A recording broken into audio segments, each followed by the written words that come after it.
4월 2일 로투데이 시작하겠습니다. 인공지능 AI로 대변되는 4차 산업혁명 시대, 법은 무엇을 해야 하는가를 주제로 책을 펴낸 변호사가 있습니다. 미래는 규제할 수 없다라는 다소 도발적인 책을 펴낸 구태현 변호사가 그 주인공인데요.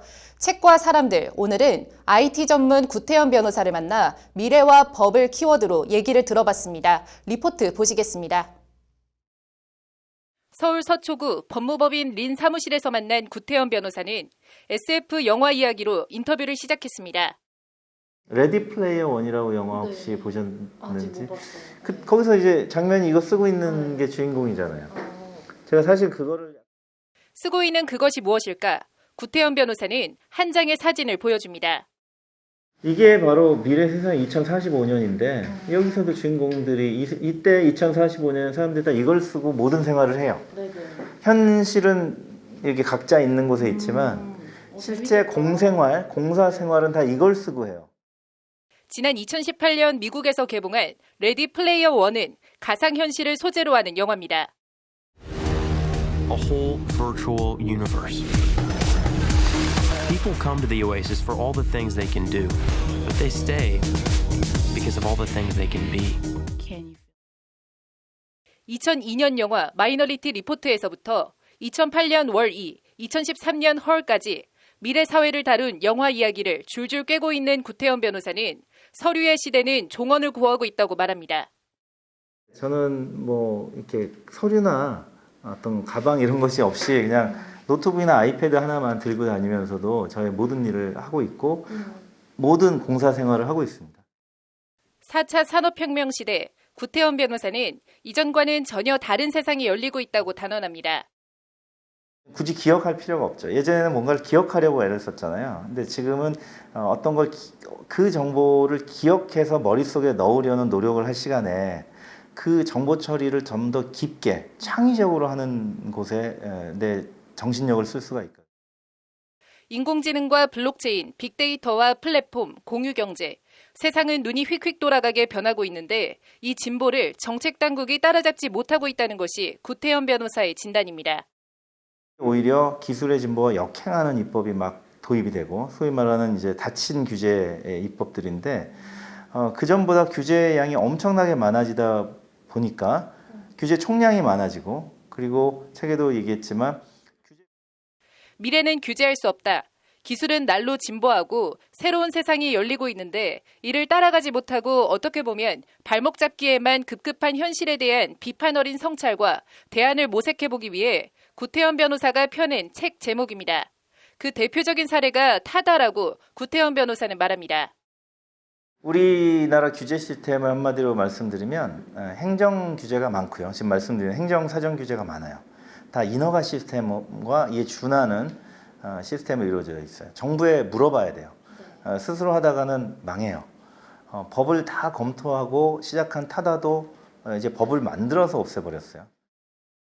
2중 3중의 규제로 인해 미래 혁신이 실종되는 현상을 구태현 변호사는 책에서 법묘다 삼각지대라고 지칭하고 있습니다. 실제 OECD 가입국을 대상으로 한 2017년 글로벌 기업가 정신 모니터 지표에 따르면 한국의 창업 생태계 진입 환경은 65개국 중 49위. 정책 당국이 마치 누가 규제를 잘하나 경쟁이라도 벌이고 있는 것 같다는 것이 구태현 변호사의 말입니다. 규제 부처가 중복 규제를 하기 시작합니다. 이 중복 규제는 마치 약물의 중복 투약처럼 부작용이 날 가능성이 굉장히 4차 산업혁명 시대 디지털 시장을 선도하기 위해선 불합리한 규제 개혁이 최우선이라는 것이 구태현 변호사의 제언입니다. 규제 샌드박스는 좀 운용을 다시 해야 될 것 같고요. 새로운 실험을 자유롭게 허하되 책임을 지게 하는 그런 시스템으로 변화하기 위해서는 말씀드린 대로 여러 가지 해야 될 것이 많은데 규제 시스템도 바꿔야 되고 그리고 규제 샌드박스로 그 답답한 막혀있는 규제의 일부 실험을 허용하는 것도 운용을 바꿔야 되고. 이 규제 샌드박스 문제가 해소되지 않는 한 우리나라에서 구글이나 애플, 페이스북 같은 기업의 출현이나 육성은커녕 4차 산업혁명 시대에 정보 식민지로 전락할 수도 있다는 것이 구태현 변호사의 경고입니다. 그래서 빅테크 회사들은 당연히 데이터 테크놀로지, DT 회사들이거든요. 즉 데이터를 다루지 못하면, 데이터를 장악하지 못하면 세계적인 빅 회사가 될 수 없는 거죠. 글로벌 거대 기업이 될 수가 없는 거죠. 초거대 기업. 거대도 부족해서 초거대라고 해야 하는 이런 상황인데요. 이런 데이터 테크놀로지를 가진 기술이 그럼 우리나라에는 있느냐? 있죠. 근데 글로벌 수준하고 너무 차이가 나요. 한마디로 산업사회 성공 신화에 대한 기억은 버리고 관이 모든 것을 결정하고 주도하는 틀을 깨트려야 한다는 겁니다. 구태현 변호사는 이런 관치를 군주 통치에 빗대 관주 사회에서 민주 사회로 나아가야 한다고 강조합니다. 아직도 우리 사회 2021년 오늘 현재도 여전히 관주 사회인 거죠. 군주주의를 시민혁명으로 무너뜨렸지만 곧 이제 직업 공무원 관료제 시스템으로 시민사회를 봉사하게 만들었는데 여전히 군주 사회에서 남아있던 관성이 있었던 거죠. 그래서 왕의 자리를 관이 대신 차지하고 시민을 계속 지배하기 시작했어요.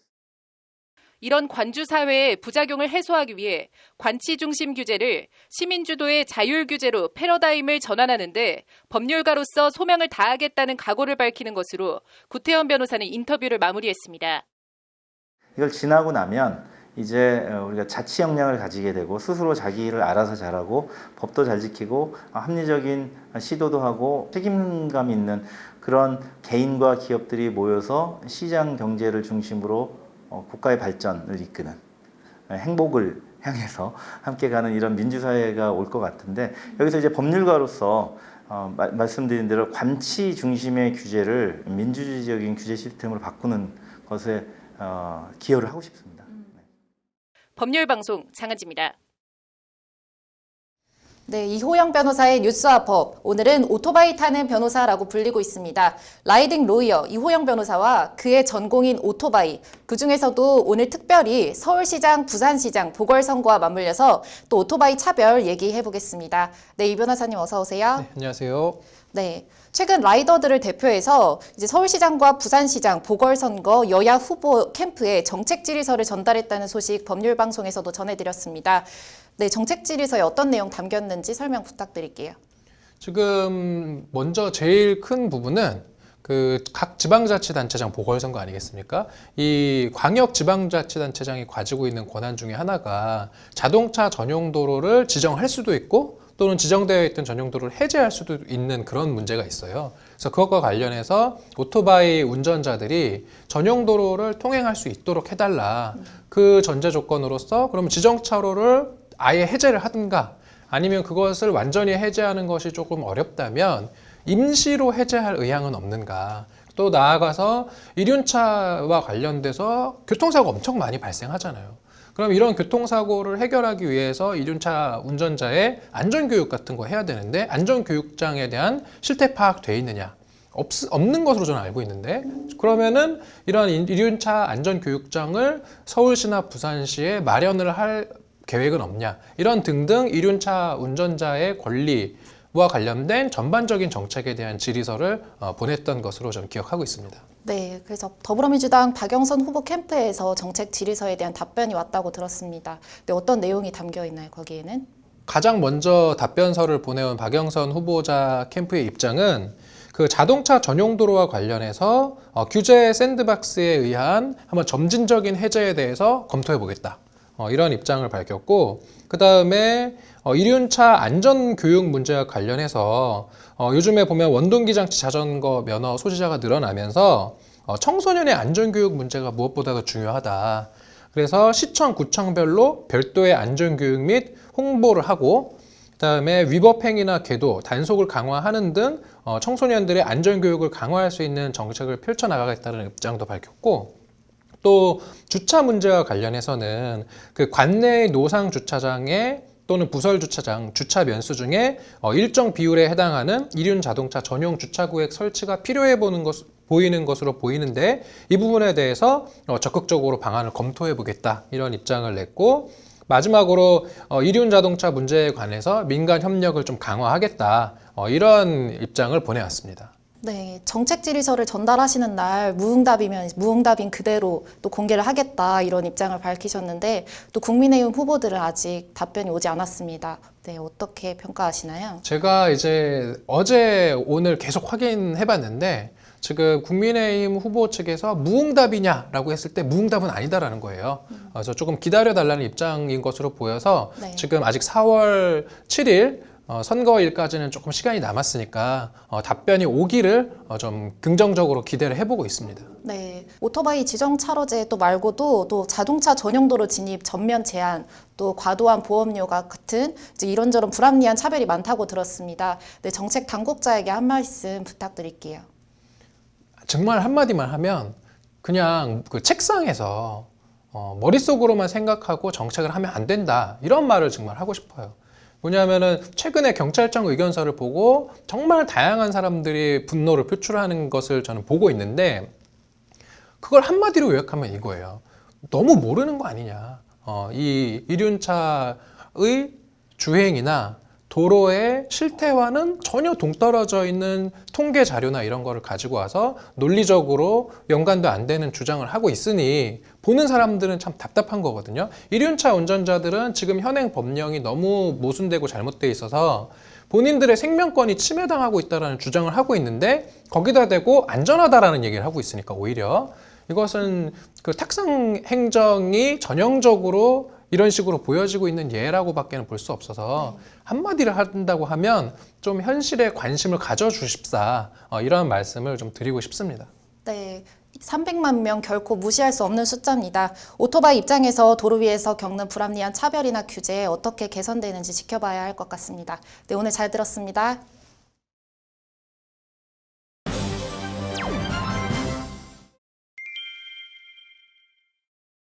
다음 달 퇴임하는 박상옥 대법관 후임 후보로 천대엽 서울고법 수석 부장판사가 최종 낙점을 받았습니다. 로인사이드에서 자세한 얘기 해보겠습니다. 네, 왕성민 기자 나와 있습니다. 김명수 대법원장이 천대엽 서울고법 수석부장을 이제 대법관 후보로 어제 임명 제청했습니다. 일단 어떤 인물인지부터 살펴볼까요? 네, 이력을 보면 정통 법관 출신이다 이렇게 보시면 될 것 같습니다. 네. 1964년생인 천대엽 대법관 후보자는 부산 성도고와 서울대 법학과를 졸업했습니다. 1989년 제31회 사법시험에 합격하고 사법연수원 21기를 수료한 뒤 1995년 서울지법 동부지원 판사로 임용되며 법관의 길을 걷기 시작했습니다. 네. 이후 부산고법 판사, 서울지법 판사, 대법원 재판연구관, 대법원 양형위원회 상임위원, 서울고법 부장판사 등을 지내고 현재는 서울고법 수석부장판사로 재직하고 있습니다. 지난달 24일 공개된 고위법관 재산 현황에 따르면 천 후보자의 재산은 2억 7,300만 원으로 공개 대상 고위법관 144명 중 가장 적은 것으로 나타났습니다. 법원 안팎 개성, 이른바 딸깍발이 청렴하고 강직한 법관이라는 평가를 받고 있습니다. 법원 안팎에서는 박상옥 대법관이 검찰 출신이어서 검찰 출신이 제청이 되지 않겠냐 이런 관측도 있었는데 결국 천대엽 부장판사가 제청이 됐습니다. 그렇습니다. 대법관 후보 추천위원회는 이번엔 최종 후보로 낙점된 천대엽 부장판사 외에도 대검찰청 차장을 지낸 봉욱 변호사와 손봉기 대구지법 부장판사를 지난달 22일 대법관 후보로 김명수 대법원장에게 추천했습니다. 3명 중 유일하게 봉욱 변호사만 검찰 출신입니다. 다음 달 퇴임하는 박상옥 대법관도 검찰 출신이어서 봉 변호사가 대법관이 되지 않겠냐는 관측이 많았는데 결국 김명수 대법원장은 천대엽 수석부장을 최종 낙점했습니다. 네, 검찰 출신 대법관이 퇴임을 하면 검찰 출신을 추천한다 이런 말들도 나왔었는데 이제 이게 그동안의 관행 같은 거 아니었습니까? 그렇게 볼 수도 있고 아닐 수도 있습니다. 일단 연원을 돌이켜보면 대법관 구성 다양화 강화 차원에서 지난 1964년부터 검사 출신을 대법관으로 임명하는 관행 비슷한 게 생겼습니다. 네. 1969년부터 1975년까지는 검찰 출신인 민복기 전 대법원장이 사법부 수장으로 재직한 전례도 있는데요. 최근 사례를 보면 대검 중수부장을 지낸 안대희 전 대법관이나 지창권, 강신욱 전 대법관이 모두 검찰 출신입니다. 네. 그런데 2012년 안대희 대법관 퇴임 이후 잠시 검찰 출신 대법관 맥이 끊겼다가 2015년 박상옥 대법관이 취임하면서 검찰 출신이 다시 대법원에 들어갔는데 박 대법관 후임으로 천대엽 부장판사가 최종 후보에 오르면서 어떻게 보면 검찰 출신 대법관 맥이 다시 끊긴 겁니다. 그 앞서 천대현 대법관 후보자 경력을 잠깐 언급해 드렸는데 법원 안팎에서의 평가가 좀 어떤가요? 일단 대법원 재판연구관을 2번이나 지낸 점이 눈에 띕니다. 대법원 재판연구관은 법리 해석 능력이 매우 뛰어난 법관들이 하는 요직입니다. 학계와 실무 종사자들이 두루 포함되어 있는 양형 연구회를 창립하기도 했는데 열의와 능력 모두 있다는 평가를 받고 있습니다. 법원 안에서 천대엽 부장판사는 걸어다니는 형사 판례 백과전으로 불릴 정도로 해박한 형사 지식을 갖추고 있는 것으로 정평이 나 있습니다. 네, 흔히 보수냐 진보냐 이렇게 가르기도 하는데요. 이제 천대엽 부장판사가 대법관이 되면 이 김명수 대법원의 대법관 구성은 어떻게 되는 겁니까? 네, 미국 연방 대법원의 경우에는 낙태나 동성혼 등의 이슈를 두고 보수와 진보를 가르는 경향이 뚜렷합니다. 네. 우리나라는 이런 사회적 가치보다는 다소 정치적인 성향을 놓고 판단하는 경향이 뚜렷한데요. 네. 관련해서 법조계에서는 김 대법원장을 비롯해 김선수, 노정희, 박정화, 김상환, 이훈구 대법관 등 6명을 진보 성향으로 분류하고 있습니다. 안철상, 노태학, 이동원, 민유숙, 김채영 대법관은 중도, 이기택 대법관은 보수에 가깝다는 평가를 받고 있습니다. 네. 굳이 평가를 하자면 천대엽 대법관 후보자는 정통 법관 출신으로 법치주의 가치에 입각한 중도 내지는 중도 진보라는 평가가 나옵니다. 네. 보수적이라는 평가를 받은 이기택 대법관도 올 9월 퇴임을 앞두고 있어 대법원의 중도 진보 색채가 강화될 것이라는 전망도 나오고 있습니다. 네, 문재인 대통령이 다음 주 중에 이제 천 부장판사에 대한 대법관 임명 동의안을 국회에 제출할 예정이라고 합니다. 일단 인사청문회부터 지켜봐야겠습니다. 네, 오늘 잘 들었습니다. 이어서 법조계 소식 전해드리겠습니다. KBS ETV 월화 드라마 달이 뜨는 강 제작사가 학교 폭력으로 주연회사 하차한 배우 지수의 소속사를 상대로 30억 원 규모의 손해배상 청구 소송을 냈습니다. 제작사 측은 사전 제작으로 거의 촬영이 끝난 시점에 지수가 하차해 전면 재촬영을 해야 했다고 소송 배경을 밝혔습니다. 지난해 총선에서 국민의힘 김진태 의원 등에 대해 낙선 운동을 벌인 진보단체 회원들이 1심에서 벌금 50만 원에서 100만 원을 선고받았습니다. 일부는 벌금 선고유예 처분을 받았습니다. 재판부는 선거 공정성을 훼손할 우려가 있다며 이같이 선고했습니다. 말다툼을 하다가 생후 3개월 된 아들을 바닥에 떨어뜨리고 10시간 동안 방치해 아기를 숨지게 한 혐의로 기소된 30대 부부에 대해 1심 재판부가 징역 1년 6개월에 집행유예 5년을 선고했습니다. 재판부는 고의로 학대한 점이 없는 점 등을 고려했다고 양형 사유를 밝혔습니다. 폭행 시비가 벌어진 남성이 현장을 떠나려 하자 옷을 붙잡고 못 가게 한 여성에게 검찰이 폭행 혐의 기소유예 처분을 내린 데 대해 헌법재판소가 해당 처분을 취소하라는 결정을 내렸습니다. 4월 2일 로투데이 오늘은 여기까지입니다. 시청해주신 여러분 고맙습니다.